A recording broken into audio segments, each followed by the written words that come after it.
We would like to send out a special thanks to Best Fiends for supporting The Trail Went Cold. Best Fiends is a unique and exciting puzzle experience unlike other puzzle games out there. Best Fiends updates the game monthly with new levels and events, so it never gets old. You can download it free on the Apple App Store or Google Play. Thank you, and enjoy the show. October 31st, 1988. Hidalgo County, New Mexico. 29-year-old David Stone, a stock market analyst from California, is seen wandering through the desert and exhibiting strange behavior. 2 days later, David's abandoned car is discovered next to the highway, but David himself is nowhere to be found. Search efforts uncover a number of cryptic clues David left behind to suggest he was on some sort of spiritual journey related to the New Age movement. Over 3 years later, David's remains are discovered in the desert, but the exact circumstances of his death remain unknown. After that, the trail went cold.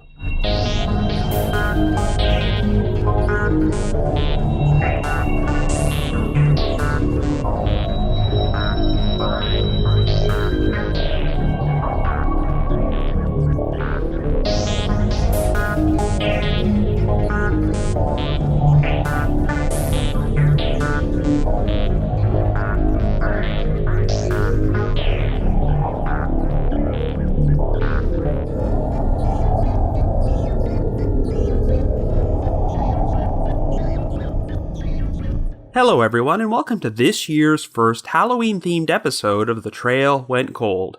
I'm your host Robin Warder, and today we're going to explore two separate cases in which someone went missing under odd circumstances before the remains were found years later, the deaths of David Stone and Devin Williams. Since we are now in the month of October, the next 3 episodes are going to feature cases which either occurred on Halloween or have some sort of creepy Halloween slant to them.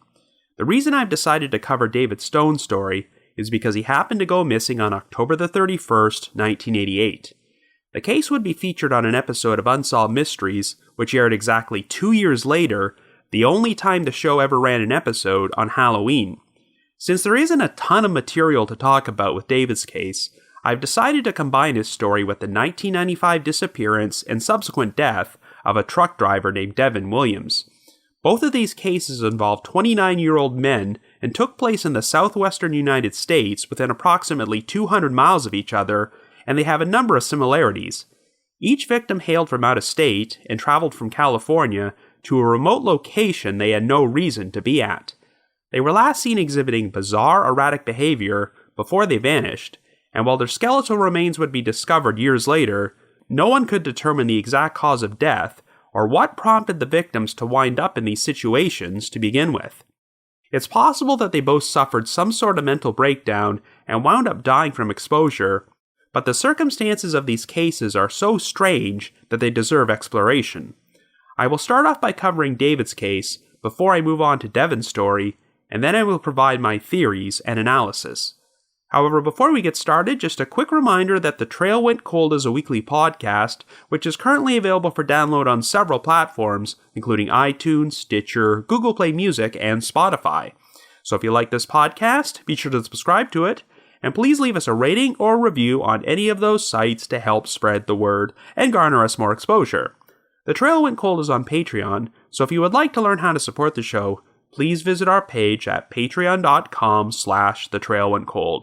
For as little as $1 a month, you can garner access to exclusive rewards, which may include stickers and thank you cards, early access to episodes, and bonus content. So with all that out of the way, let us now start off by exploring the unexplained death of David Stone.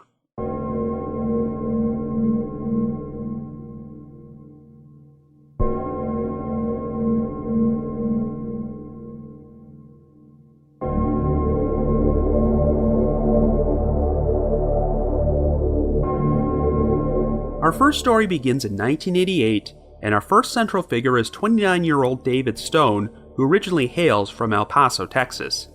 After graduating from the University of Texas at El Paso, David became a successful stock market analyst and ran a branch of his father's business. However, in May of this year, David decided to move to the La Jolla section of San Diego, California. He was hoping to study writing and poetry and seemed anxious to make some changes in his life. Even though David was described by his friends and family as a kind, gentle person at heart, he did struggle with anger and control issues. During his time in university, David was a linebacker on their football team and was known for taking out his aggression on the field. With his football days behind him, he eventually decided to seek spiritual guidance by diving into the New Age movement. On the evening of October 28th, David held a party at his apartment but got into a heated confrontation with one of his friends. Things reached a boiling point when David violently attacked his friend and hit him over 20 times. The following morning, he was regretful about his actions and told his roommate that he was going to leave town for a few days. David had already been planning to travel back to his hometown of El Paso in order to be the best man at his best friend's wedding, which was scheduled to take place on November the 5th. However, David now decided that before he arrived in El Paso, he was going to spend some time in an isolated area in order to reflect on his conduct and seek spiritual guidance with hopes of improving himself as a person.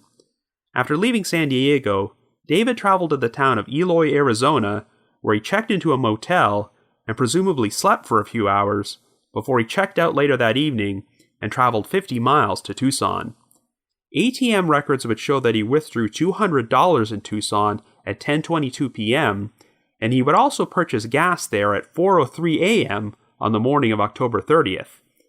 The last confirmed sighting of David would take place on Halloween, approximately 140 miles away in Hidalgo County, New Mexico. During the early morning hours of October the 31st, a local farmer saw David walking down a remote dirt road, and even though the weather was cold, David was dressed in a t-shirt and shorts, and he also had a large walking stick in his hand. When the farmer went over to chat with David and offered him a ride, David declined and said he was, quote-unquote, looking for the beast. He then walked off into the desert. David was scheduled to attend his friend's wedding rehearsal in El Paso a few days later, but when he failed to show up, he was reported missing. David's friends and family would soon learn that his abandoned car was discovered by the Hidalgo County Sheriff's Office on November the 2nd. It was parked by the side of the road on a desolate stretch of New Mexico Highway 80, approximately 18 miles south of the town of Lordsburg. The location was only a few miles east of the Arizona border and in close proximity to Granite Peak. It would also turn out there were multiple eyewitness sightings of David around this area. On October the 30th, a local couple had been driving down the highway when they saw David outside his car, and he appeared to be writing or sketching something on a notepad as he stared at Granite Peak. They pulled over to ask David if he had car trouble, but he assured them that everything was fine before they drove away. A railroad worker would also recall having seen David crossing nearby railroad tracks and walking out into the desert while talking to himself and acting strangely. Much like the farmer who saw David on Halloween, the railroad worker found it unusual that David was only dressed in t-shirt and shorts since the weather was cold. At that time of year, daytime temperatures would generally reach as high as the upper 70s or early 80s, but could reach as low as the early 30s at night. An extensive search would be performed of the desert, which involved 4 planes and over 40 trackers, but while they failed to turn up any trace of David, they did uncover a number of mysterious cryptic clues he had apparently left behind. About a half-mile northwest of the highway, a pyramid of rocks, surrounded by more triangle-shaped rocks, was found near Granite Peak. One of the searchers followed some fresh tracks about a quarter-mile south from that spot, and would later say he had an eerie feeling that David was out there somewhere, watching him. He soon found another small pyramid of rocks, and this time, David's gold Rolex wristwatch and 2 quarters were lying next to it. Since a 30-mile mountain range known as the Pyramid Mountains stretched through the desert, it was suspected that David might have been attracted to the area because pyramids are considered important symbols in the New Age movement. The prevailing theory was that David decided to walk into the desert to perform a quote-unquote vision quest. A vision quest is a rite of passage which originated from Native American culture and is often used by the New Age movement. It involves going on a spiritual journey at a remote location, and it's believed that the isolation and meditation will allow the person to learn more about their inner selves and eventually cause them to have a quote-unquote vision in which their true identity will be revealed. In other words, It involved facing the beast, aka the evil and negativity inside oneself, which is exactly what David said he was looking for the last time he was seen. The next intriguing clue was found 3 miles northeast from the Pyramid Rocks. A string of numbers was written in the sand, which appeared to be part of the Fibonacci sequence, where each number is the sum of the 2 preceding ones. Since stock market analysts often use the Fibonacci sequence, it seemed very plausible that David wrote those numbers, but the odd part is that even though the number 21 should have ended the sequence, David wrote 18 instead. Some people wondered if perhaps this was some sort of coded message, as David's car was found near mile marker 18 on Highway 80, and 18 also happened to be the number he had worn on the back of his football jersey during his senior year in university. Bloodhounds were used to track David's scent through the desert, and they eventually wound up at the Shady Grove truck stop located at the intersection of Highway 80 and Interstate 10. This was 13 miles north from the location where David's car was found, but since his scent came to an end, could this have been a sign that David climbed into a vehicle and hitchhiked out of the area? When David's parents searched through the items left behind in his car, they would uncover some more odd clues. While looking through a pocket version of the New Testament Bible in David's glove compartment, they found a business card for a man named Tony Ballesteros, which listed his phone number in Douglas, Arizona. Ballesteros was tracked down and questioned by police, but he claimed that he had never even met David before and knew nothing about his disappearance.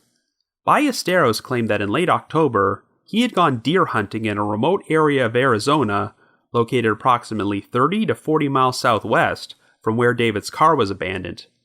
Ballesteros said he had placed his business card underneath a mesquite tree on a dirt road in order to help his friends find their way to his campsite, so it's possible that David either found the card while passing through the area or the wind jarred it loose and blew it to another spot. Either way, there was nothing to indicate Ballesteros had any connection to David's disappearance. The most bizarre clue David's parents uncovered was a cryptic note written on the back of a gasoline receipt, which read, quote, "They think the word is in the safe. 6 knives in Rob's room. Use buys your tea, and use take your chances, Halloween," end quote. While David did have a former roommate named Rob at one point, no one has ever been able to figure out what the message in this note means. The case would be featured on an episode of Unsolved Mysteries, which aired on Halloween in 1990, the exact 2-year anniversary of David's disappearance, but the additional exposure failed to bring about any answers about what happened to him. However, on February the 23rd, 1992, a group of hunters came across some skeletal remains in some rocky terrain near Granite Gap, located about 5 miles from the spot David's car was discovered. The remains had likely been chewed on by animals and spread around, and they were soon positively identified as belonging to David Stone. However, the condition of the remains made it impossible to determine when or how David died, but there were no obvious signs of trauma. None of David's personal items, including his car keys, driver's license, credit cards, or clothing, were ever found, though fragments of his tennis shoes were discovered in a ravine. Oddly, at one point during the search effort, bloodhounds who were tracking David's scent had passed within 200 feet from the spot where his remains were found, but failed to pick up anything. But in the end, investigators could find no hard evidence of foul play, so there's still no answers about the exact circumstances of David's death. So I guess you could say, the trail went cold. Now let's move on to our next case. Our second story begins in 1995, and our second central figure is 29-year-old Devin Williams, who lives in the small town of Americus, Kansas, with his wife Mary Lou and their 3 children, and he works as a long-distance truck driver for Flint Hills Transportation Incorporated. On May the 23rd, Devin drove to Kansas City in his 48-foot, 18-wheeler semi-truck before he embarked on a 1,600-mile cross-country road trip to Los Angeles. After he arrived, Devin picked up a new shipment containing over 1,200 boxes of lettuce and strawberries and began the drive back to Kansas City, but it wasn't long before a very odd series of events would occur. On the morning of May 28th, campers in Tonto National Forest, located in Coconino County, Arizona, were taken by complete surprise when Devin's truck came barreling down Forest Service Road 137, a dirt road which was not often frequented by 2-ton 18-wheelers. The truck was being driven incredibly recklessly at around 50 miles per hour and came dangerously close to crashing into an SUV being driven by 2 campers. The SUV had been heading on the service road in the opposite direction, but they were forced to put the vehicle into reverse and back out of the truck's path. The occupants would later say that they got a look at the truck driver, who didn't seem to have any expression on his face and had no intention of slowing down.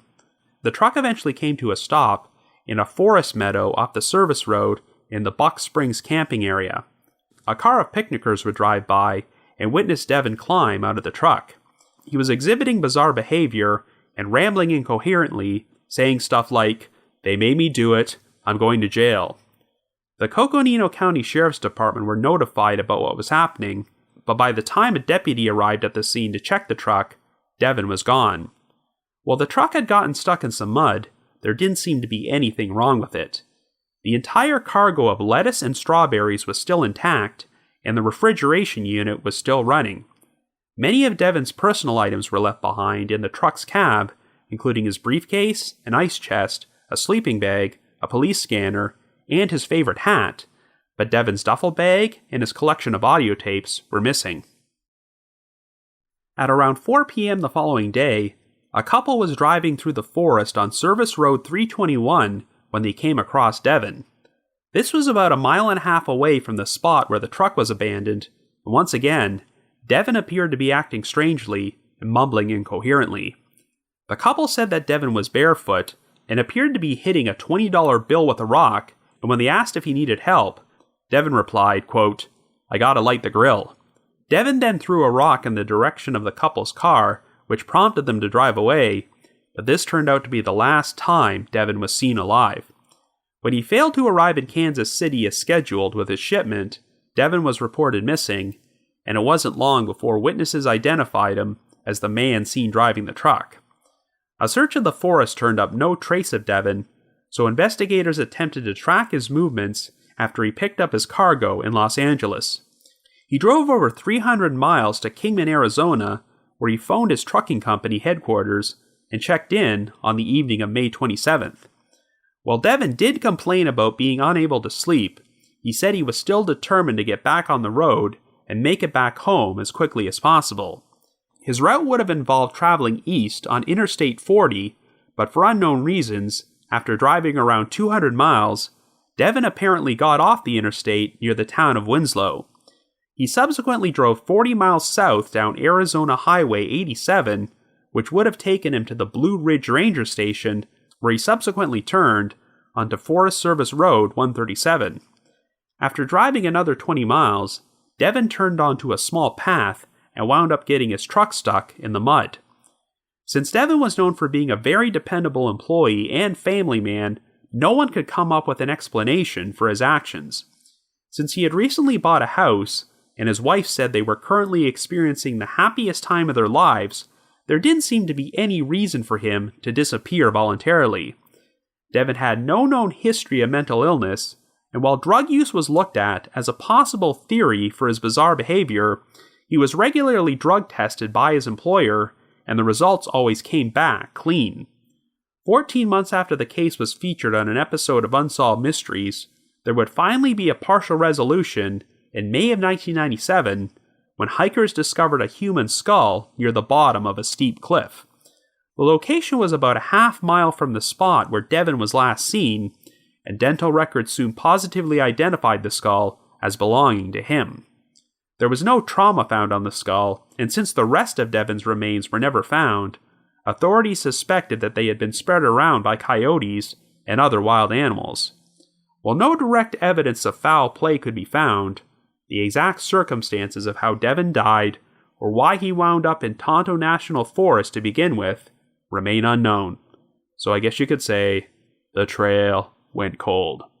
But before we continue, we would like to take a moment to thank our new sponsor, Best Fiends. My big passion might be true crime, but even I need the occasional break. So when I need a brief respite from all the dark stuff, Best Fiends is a nice change of pace, but it also engages my brain the same way putting together an episode of this podcast does. I often cover cold cases which feel like a massive jigsaw puzzle, and the second half of each episode involves my attempts to put the puzzle together and figure out what might have happened. Well, one of the reasons I find Best Fiends to be so engaging is because it has a story in which I can attempt to solve some challenging puzzles. I wouldn't call myself a hardcore gamer, but what's particularly great about Best Fiends is that it's a casual game that anyone can play, and it's even made for adults. You can spend as much or as little time as you'd like in the game. Most of the characters are cute bugs, while the antagonists are not so cute slugs. In addition to the challenging and fun puzzles, Best Fiends also has a nice visual design with very bright and vibrant colors.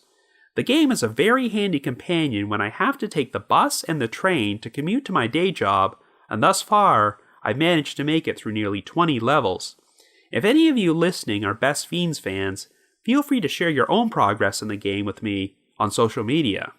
But even if you make it through most of the levels, Best Fiends updates the game monthly with all new levels and events, so it never gets old. It's a very unique and exciting puzzle experience, unlike other puzzle games out there. With 100 million downloads globally, Best Fiends treats the game like a service for their players. So engage your brain with puzzles and collect tons of cute characters too. Try this 5-star rated mobile puzzle game on the Apple App Store and Google Play. Once again, download Best Fiends for free on the Apple App Store or Google Play. That's friends without the R, Best Fiends. Thank you, and enjoy the rest of the episode.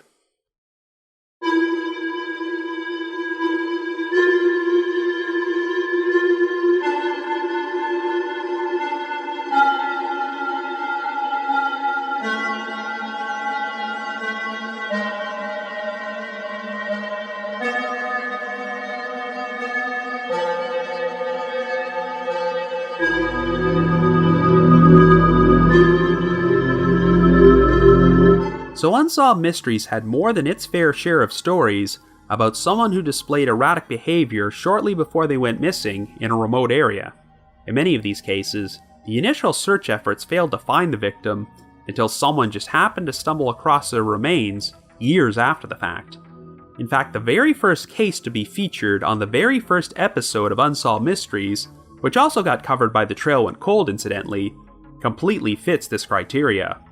It involved the unexplained death of a man named Don Kemp, who abandoned his SUV and wandered out onto a desolate Wyoming prairie before his remains were discovered a couple years later. Another memorable example of this from the show was the disappearance of Dan Wilson, who appeared to be going through some odd personality changes and mood swings before he inexplicably drove from Washington State to a remote area of Montana. Once again, his abandoned car was found by the side of the road, and his remains were discovered a couple miles away several years later.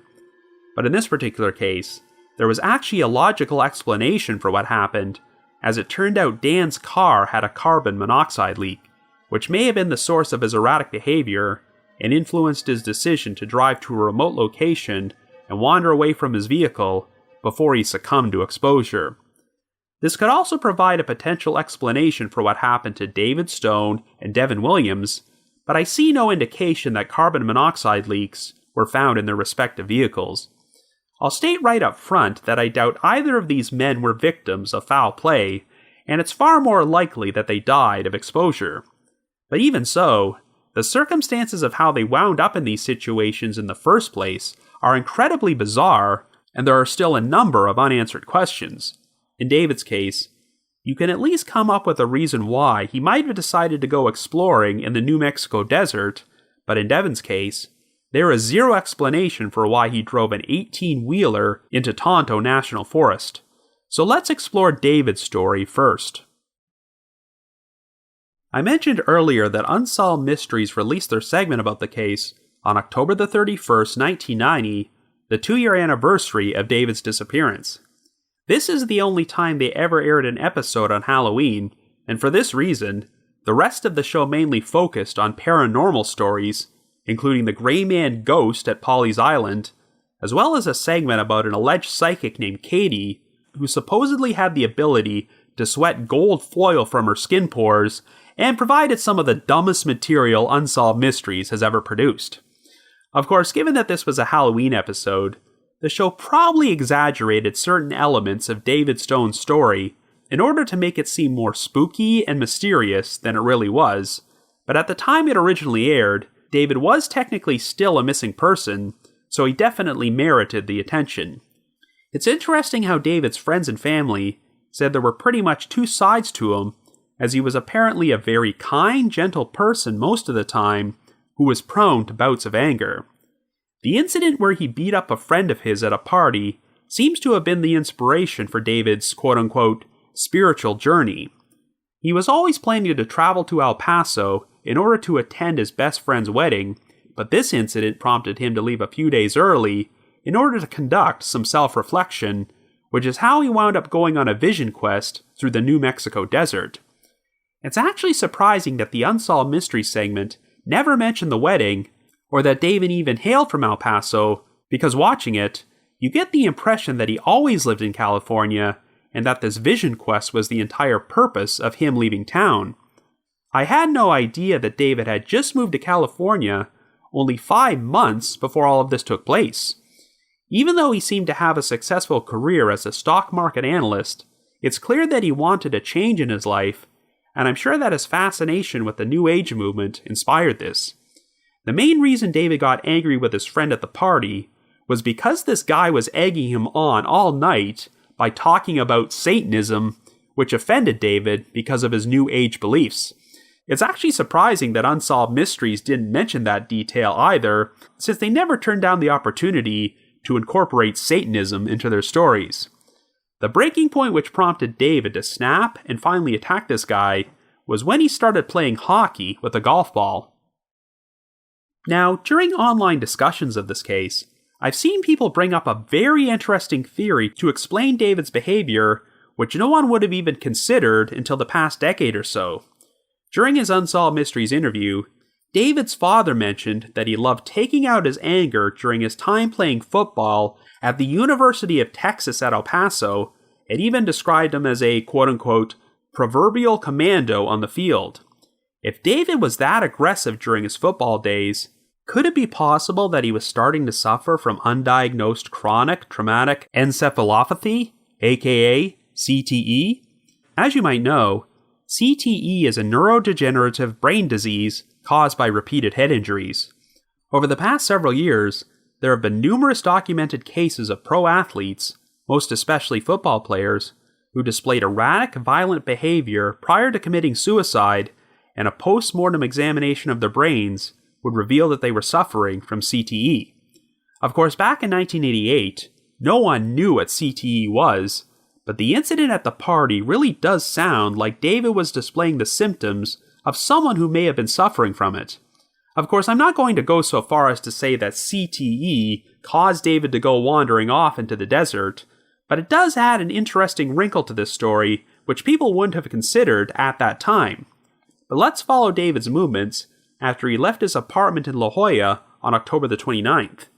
We know that he traveled to Eloy, Arizona, and checked into a motel, and I'm guessing he just needed a place to crash for a few hours sleep, since ATM records showed that he withdrew $100 in Tucson at 10:22 p.m. that night. He then purchased gas in the area at 4:03 a.m. on October the 30th, but it's unclear what exactly he was doing in Tucson during that 5.5-hour window. We know that David was seen outside his car on New Mexico Highway 80 later that day, and the last confirmed sighting of David was on the dirt road in Hidalgo County on the morning of Halloween, where he told a farmer that he was, quote-unquote, looking for the beast. What we don't know is if he slept at all, since his stay at the motel in Eloy on the 29th. It's also not even clear how much food or water David had with him when he decided to start wandering through the desert, and he also wasn't dressed appropriately, given that the weather in Hidalgo County would get very cold that time of year. When you look at the circumstances, this really does seem like an obvious case of someone who was not in a sound state of mind making an ill-advised decision to venture into a harsh environment he was not prepared for, which ultimately led to him succumbing to the elements. However, I can definitely see why Unsolved Mysteries would have been intrigued enough to cover this story. At the time the segment aired, it was not yet confirmed that David was dead, and since bloodhounds followed his scent to a truck stop right next to the interstate, there was a legitimate possibility that he had hitched a ride out of the area and might still be alive somewhere. And of course, the fact that David left all these strange clues behind in the desert, such as the small pyramids of rocks, added an extra level of intrigue to the story, but I honestly don't know if these clues have any significance. For example, they made a lot out of the fact that David wrote out a Fibonacci sequence of numbers, which incorrectly ended in 18 instead of 21, and there was speculation that this might have been a coded message. Personally, I just think David's judgment may have been affected by being out in the desert sun for a long period of time, and I'm not sure he was even considering the possibility of other people finding these numbers and attaching any significance to them. The most memorable thing about this case, which has always stuck with people, is the cryptic note found on the gasoline receipt in David's car, which read, quote, "They think the word is in the safe. 6 knives in Rob's room. Use buys your tea, and use take your chances, Halloween." End quote. I should also mention that word was capitalized on the note, though I don't know if there's any specific reason for that. Even though David did apparently have a former roommate named Rob at some point, it doesn't sound like anyone was able to figure out what David was talking about when he mentioned 6 knives in his room. The last sentence is intriguing because it sounds like it's a variation on a common phrase, of which there are 2 different versions. You pays your money and you takes your chances, or you pays your money and you takes your choice. It essentially means that each person is responsible for their own decisions, and you must accept the results of your decision. This is a philosophy which can definitely be applied to David's career, as investing your money in the stock market is taking a chance. I have no idea why David would have substituted the words buys your tea, but perhaps we're just reading too much into this, and the note is nothing more than the nonsensical ramblings of a man who is suffering a mental breakdown. All that being said, the discovery of Tony Ballesteros' business card inside David's pocket Bible is pretty strange. On one hand, Ballesteros' explanation that David might have found his card because he left it there while camping during that time period does make sense.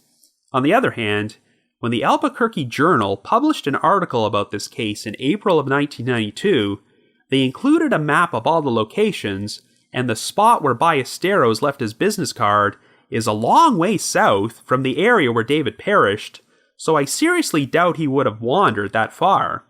I know Ballesteros theorized that the wind could have blown it away, but we're still talking around 30 to 40 miles. But here's an interesting angle. It's easy to assume that David would have taken the quickest route of traveling east on Interstate 10 from Tucson to Hidalgo County before turning south on Highway 80 and abandoning his car near Granite Peak. However, there's another route he could have taken. Before reaching Hidalgo County, David theoretically could have turned off Interstate 10 onto US Route 666 and traveled south until he reached Highway 80. He then could have traveled northeast and passed through the area where Ballesteros went camping and found his business card before he wound up at Granite Peak. That's certainly a long-winded way to do things, but David had gotten into an altercation with his friends because he mentioned Satanism, and he said he was looking for the quote-unquote beast. As you all know, 666 is considered the number of the beast, so maybe this is what compelled David to make a detour on Route 666. Yeah, I'm probably being like everyone else in this case and reading way too much into things, but it does add an intriguing layer to this whole story. Whatever the case, I am pretty certain that Tony Ballesteros had no real connection to what happened, and his business card is nothing more than a red herring that just took on greater significance because David went missing. I just don't see any scenario involving foul play in this case, which makes sense.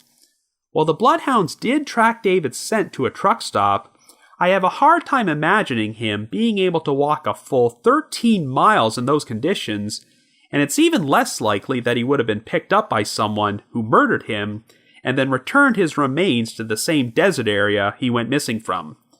I know this location is not too far from the Mexican border, and the Hidalgo County Sheriff's Department did mention that they had to deal with drug smugglers crossing over into the desert from time to time, but really, the odds of David crossing paths with any of these people and being murdered are very remote. This is definitely a case where Occam's razor is the most logical explanation, as David probably just died of dehydration or exposure. Even though there was a massive search effort for him, as I've mentioned several times on this podcast, it's so easy for search parties to miss human remains in the elements, which is why he wasn't found for 3.5 years. This story was a bigger mystery at the time it was originally featured on Unsolved Mysteries, and if David was still a missing person today, I'm sure there would still be a lot of debate about what happened to him. But the eventual discovery of David's remains in the same area takes a lot of the mystery out of this case. Since they were unable to determine the exact time or cause of David's death, I guess it will be impossible to definitively solve this one, but sadly, I think this is just one of those stories where the big mystery will always be what was going on in the victim's mind when they put themselves in this situation. Since it will be impossible to ever find out the solution to that, I can understand how difficult it is for David's family to attain full closure, so this is definitely a major tragedy for them. Anyway, let's move on and start exploring what might have happened to Devin Williams.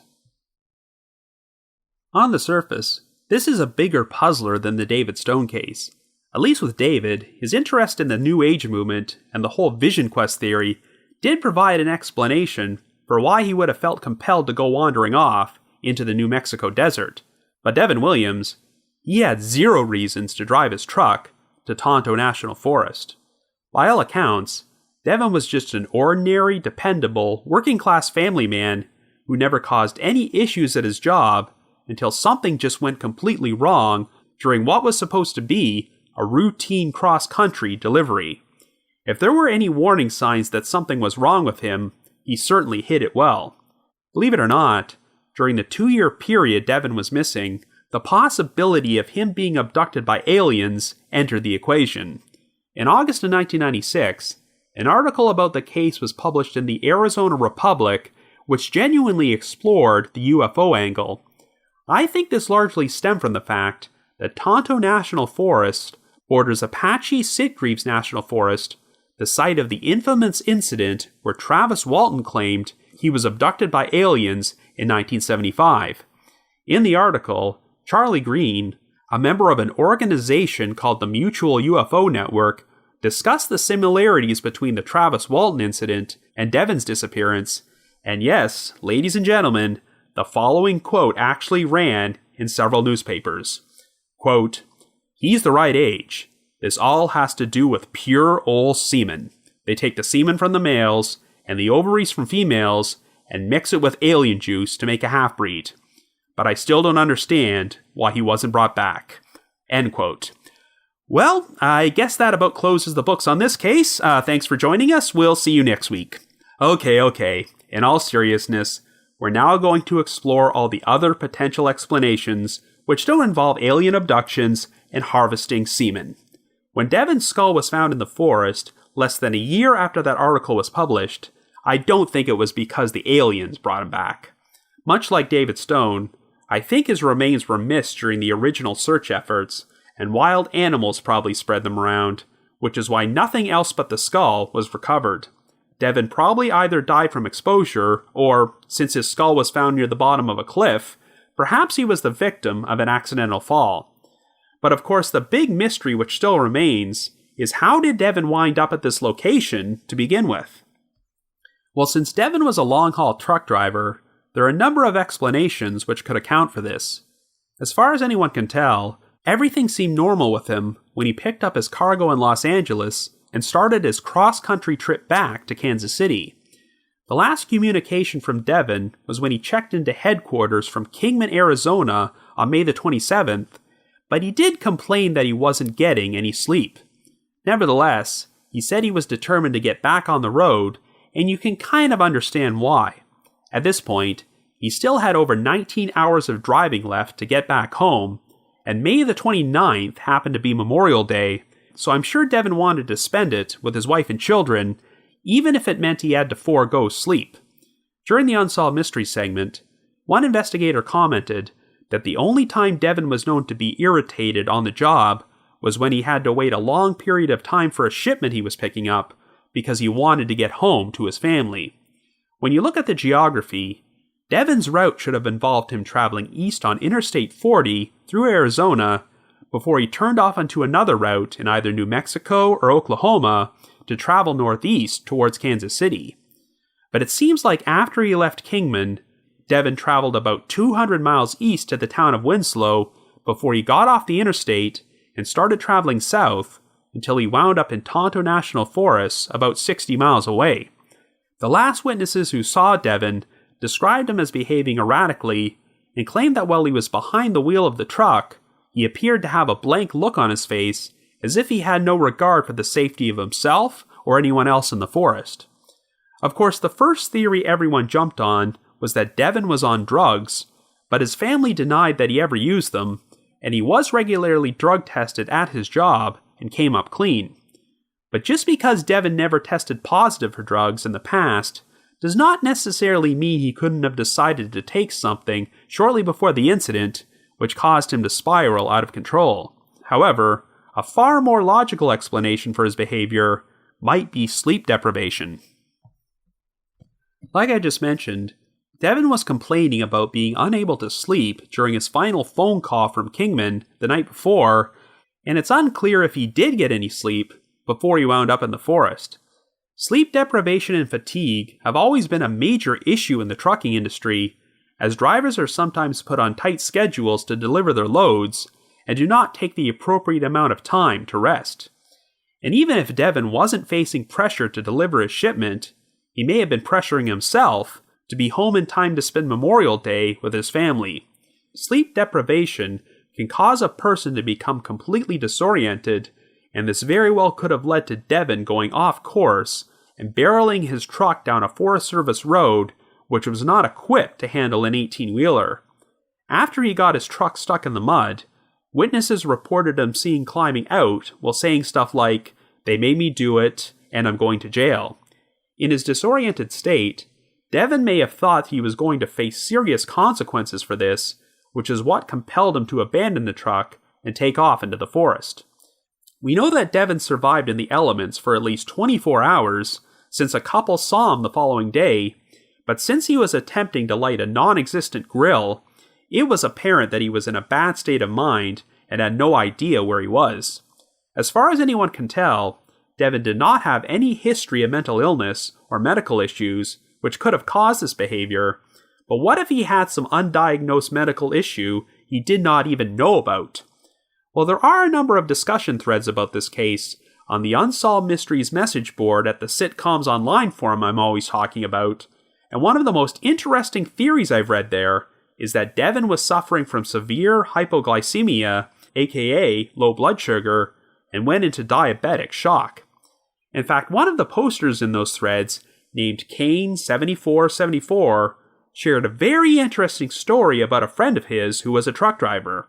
One day, this guy suddenly started driving his truck around erratically for no reason, and when he pulled over and climbed out, he started to pretend he was going fishing. His behavior suggested that he legitimately believed what he was doing, much like Devin when he was attempting to light the grill.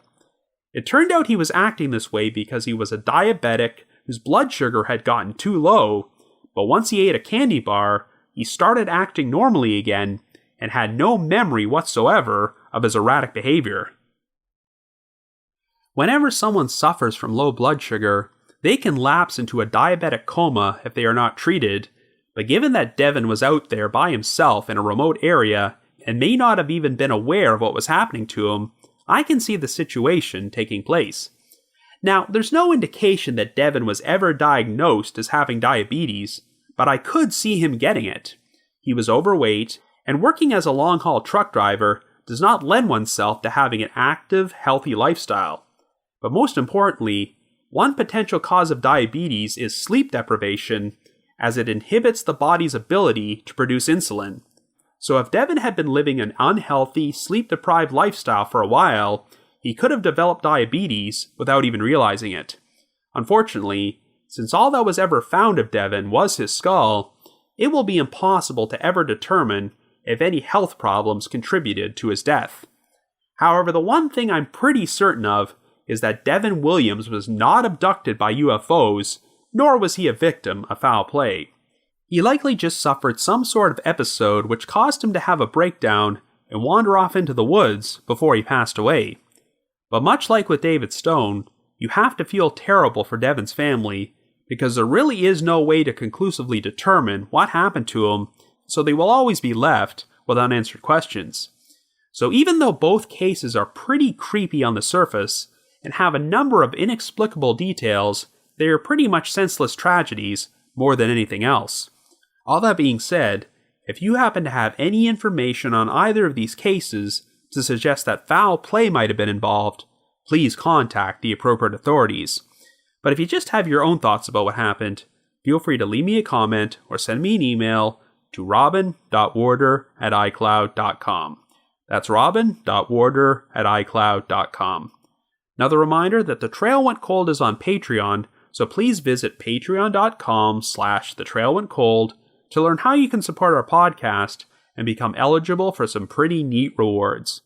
We produced a bunch of exclusive bonus episodes for our patrons in tiers 2 and 3, and this past month, we released the audio from the live shows I did this summer in Toronto and Ottawa. And for our patrons in tier 3, I've also recorded another new audio commentary track which can be played over a classic episode of Unsolved Mysteries. So to learn more information, feel free to visit our Patreon page. I'd also like to take a moment to give a shout out to Sarah, the most recent listener who has signed up with us on Patreon this week, so thank you very much, Sarah. I also just wanted to give another shout out to my supporters at the Unresolved Mysteries subreddit, as well as the Unsolved Mysteries message board at the Sitcoms Online forum, which has a number of interesting threads about both of today's featured cases. Need to provide a big thanks to McGill Foote, who edits and assembles this podcast together for me, and Vince Nitro, who composes the eerie music you hear on every episode, and as you might have noticed, we've been playing his creepy, Halloween-flavored version of the Trail Went Cold theme throughout the month of October to get everyone into the Halloween spirit. If you haven't already, you can like us on Facebook, follow us on Twitter, or leave us a rating or review on iTunes, Stitcher, Google Play Music, or Spotify. So have yourself a good week and join us next Wednesday for another Halloween-themed episode of The Trail Went Cold.